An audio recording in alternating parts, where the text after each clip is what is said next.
Сайн байцгаана хүүхдүүдээ, та бүхэнд энэ өдрийн мэндийг хүргэе. За бид өнөөдрийн хичээлээр 11-р ангийн 4-р сэдв болох гадын хөрөнгө оруулалтын тухай авч үзнэ. За өмнөх хичээлээрээ бид төр эдийн засгийн ямар бодлогоор зохицуулдаг төрийн мөнгө зээлийн бодлого, гадаад худалдааны бодлогын тухай авч үзчихсэн гэдгийг хүүхдүүд та бүхэн маань бүгдээрээ сэргээн санаж байгаа бахаа гэж бодож байна. За энэ хичээлээр бид эзэмших чадваруудыг дэлгэцэнд харуулж өгсөн байна. За хүүхдүүд та бүхэн маань суралцсан зорилтоо маш сайн уншиж энэ зорилтын хүрээнд агуулга ойлгоно гэж бүгдээрээ дотроо тунгаан бодох нэ. Гадаадын хөрөнгө оруулалт гэж чухам юуг хэлдэм бэ? Энэ нэр томьёо яг хуулиндаа юу гэж заасан байдаг вэ гэдгийг багш та бүхэнд харуулсан байна. За Монгол улсын нутаг дэвсгэр дээр аж ахуй нэгж байгууллага эсвэл Монголын аж ахуй нэгжтэй хамтран ажиллах зорилгоор гадаадын хөрөнгө оруулагчдаас Монгол улсад оруулж буй эд хөрөнгийн болон оюуны үндсэлсийг гадаадын хөрөнгө оруулалт гинэ гэдгийг бүгдээрээ харсан баа гэж бодож байна. За багшин дэлгэцэнд манай Монгол улсад хөрөнгө оруулагч улс орнуудыг мөн гадаадын шууд хөрөнгө оруулалтын хувь хэмжээг харуулсан байна. За жишээлбэл Монгол улсад бол хөрөнгө оруулагч улс орнуудыг чагсаагаад үзвэл хамгийн их хувийг Хятадаас дараа нь Оросын албаны улс эзэлж байгаа хүүхдүүд та бүхэн маань бас анзаарч харсан байхаа гэж бодож. Хүүхдүүдэд бид нар юу нь альва нэгэн үйлдвэрлэл ямар нэгэн бүтээгдэхүүн үйлдвэрлэхэд юу хэрэгтэй болдог вэ гэдгийг мэднэ, тийм ээ. За энийг бид нар эдийн засагт үйлдвэрлэлийн нөөц гэж нэрдэг. За үүн, газар, хөдөлмөр, капитал, үйлдвэрлэл эрхлэх ур чадвар гэдэг ойлголтуудыг авч үздэг.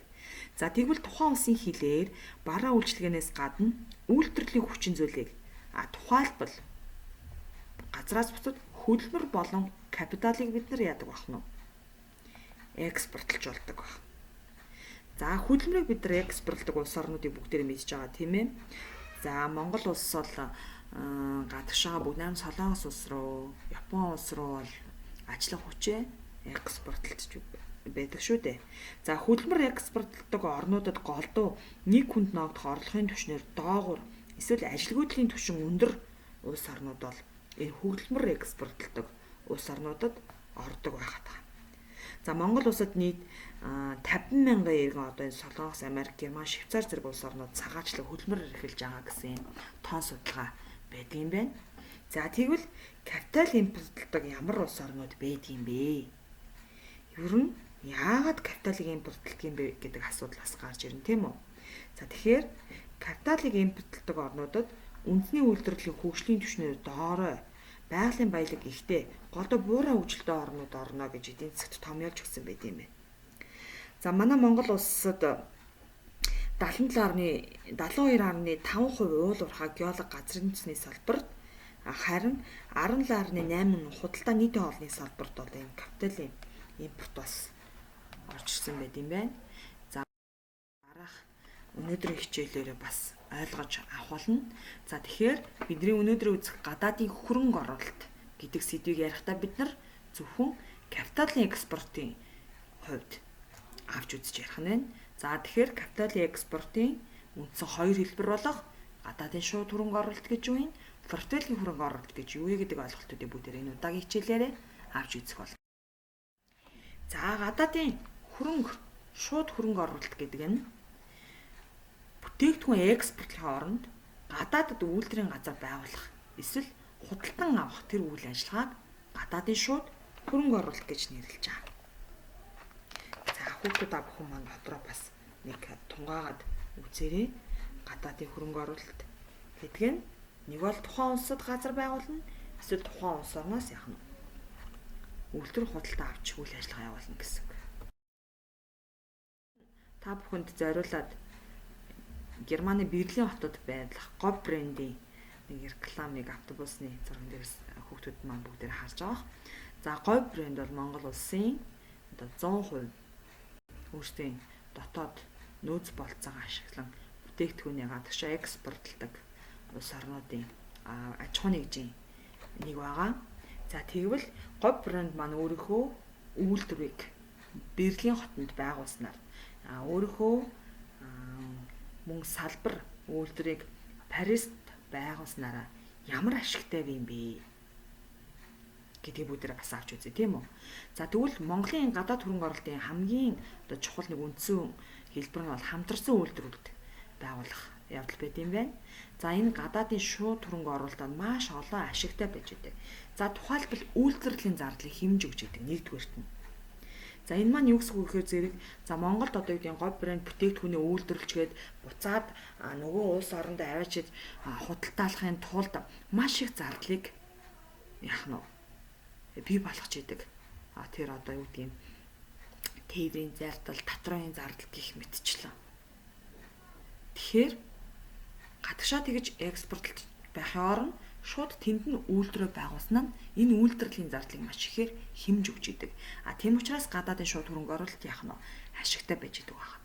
За хоёрдугаарт зах зээлд өөрийн байр суурийг батгах зорилготой. За Монголынхаа зах зээлийг эддээ зогсохгүй бусад улс орны зах зээлд тухайн компани маань өөрийн гэсэн байр суурийг яах нь баттгах нь маш чухал ач холбогдолтой байж идэг. За түүнчлэн 3 дахь гол ашиг юу вэ гэхээр энэ протекционист буюу гадаад худалдааны хязгаартуудыг тойрч гаргах нэгсэндээ яах нь давуу талтай байх. Тэгэхээр жишээлбэл Англид байгаа Японы үйлдвэрсэн автомашинд ямар нэгэн гаалын татвар төлдөггүй. Тэгэхээр Монголоос одоо экспортлол тэнд очиж бүтээгдэхүүн үйлчлэгээгээ бидэрт үзүүлэхийн тулд тодорхой хэмжээний татвар төлөх хэрэгтэй болно тийм үү? Хамгийн наад зах нь гэхэд гэтэл тухайн улс орондоо тэр үйлдвэрлэлийг явуулснараа тэр гадаад худалдааны тэр гаалын татвараас чөлөөлөгдөн гэдэг маань нэгсэндөө үнэнийг давуу тал гэж ойлгох нь. За тэгэхээр энэ гадаадын шууд хөрөнгө оруулалт гэдэг маань өөрөө энэ капиталын экспортын үндсэн хэлбэр нь болж ирж идэг гэсэн. За багш нь энд дэлгэцэн нэг тоон утга үүсэн байна. За Монгол улсад гадаадын тэг 112 орны нийт 13 мянган аж ахуй нэгж байдаг гинэ. За тэгвэл Монголд яах вэ? Үйлдвэрээ байгуулсан юм 13 мянган аж ахуй нэгж байд юм бэ. За тэдгээр аж ахуй нэгж маань бол нийт 16 тэрбум ам долларын шууд хөрөнгө оруулалтыг бол Монголд хийдгээ гэсэн ийм тоон үзүүлэлт бас байдаг байна. Тэгвэл хоёр дахь нь портфелийн хөрөнгө оруулалт. За портфелийн хөрөнгө оруулалт гэдэг маань үнэт цааснаас ногдол ашиг болон үнэт цаасны ханшны өртөөс орлого олохыг хэлж идэг. За энэхүү портфелийн хөрөнгө оруулалт нь компаниуд болон тухайн улсын хувьд дэлхийн нийтийн хөрөнгийг ашиглах боломж олгодог учраас энэ капитал импортлж байгаа орондоо маш их ашигтай байж идэг гинэ. Тэгээд дээрэс нь энэхүү портфелийн хөрөнгө оруулалт нь урт хугацаанд илүү найдвартай хөрөнгө оруулалт учраас нөгөө шууд хөрөнгө оруулалттай харьцуулах юм бол илүү үтгэм хөрөг чадвар өндөртэй байдаг давуу талтай юм байна. Тэгвэл манай улс томоохон уул уурхайн компаниуд энэ гадаадын портфелийн хөрөнгө оруулалтыг татах зорилгоор бусад гадаад улс орнуудын хөрөнгийн бирж дээр бол хувьцаагаа ингэж зарж эхэлж байгаа. Ингэснээрээ яах нь энэ хөрөнгө оруулалт маань эргээд манад ямар нэгэн байдлаар ашиг авчирна гэж одоо үзэж ойлгож болох.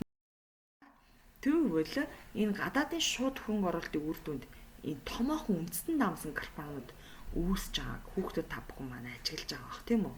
Тэгэхээр үндэстэн намсан корпорац гэж тэгвэл ямар байгууллага хэлдэг юм бэ? Гэхдээ 2 болон түүнээс дээш улсад үйлдвэрлэл үйлчилгээ явуулдаг салбартай корпорацийг юу гэх нөхдөдөө үндэстэн намсан корпорац гэж нэрлэнэ.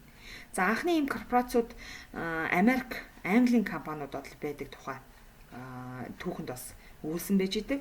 За тэд бусдын үйлдвэрсэн эд ангийг цуглуулж угсардаг байсан. Жишээлбэл Америк нэгдсэн улс Ford Motors компани эд анги угсардаг үйлдвэрээ Өмнөд Африкийн бүх 8 дахь улс, Филиппин улс, бүх 8 дахь хятад улсын Тайван, холбооны бүх 8 дахь Герман улс гэгчлэн 18 улсад байгуулсныг энд бас дурдж болох юм байна. За ингээд ер нь Монгол улсад одоо жишээлбэл ямар юм үндэстэн намсан корпорац байдаг вэ гэдгийг дээр бас хүүхдүүд та бүхэн манаас өөрөө ирэл хаавал хийгээд үзээрэй гэж багш нь хүсэж байна. Бид өнөөдрийн хичээлээрээ үйлдвэрлэлийн хүчин зүйлсийн нэг болох капитал. Энэхүү капиталын экспортын үндсэн хэлбэр болох гадаадын шууд хөрөнгө оруулалт, портфелийн хөрөнгө оруулалтын тухай авч үзсэн байгаа юм лээ. За хүүхдүүд та бүхэн маань илүү мэдлэгээ гүнзгийрүүлэн биедан судлаарай гэж багш нь хэлээ. Тэхийн тулд сурагчийнхаа 121-с 29 дугаар хуудасны мэдээллүүдийг ашиглаад гол ойлголтуудыг тэмдэглээд үйл ажиллагаагаа гүйцэтгэж багшаасаа зөвлөгөө аваарай гэж хүсэж байна. За ингээд хичээлдээ идэвхтэй оролцсон хүүхдүүдтэй баярлалаа. Дараагийн хичээлээр иргэн уулзтлаа. Баяртай.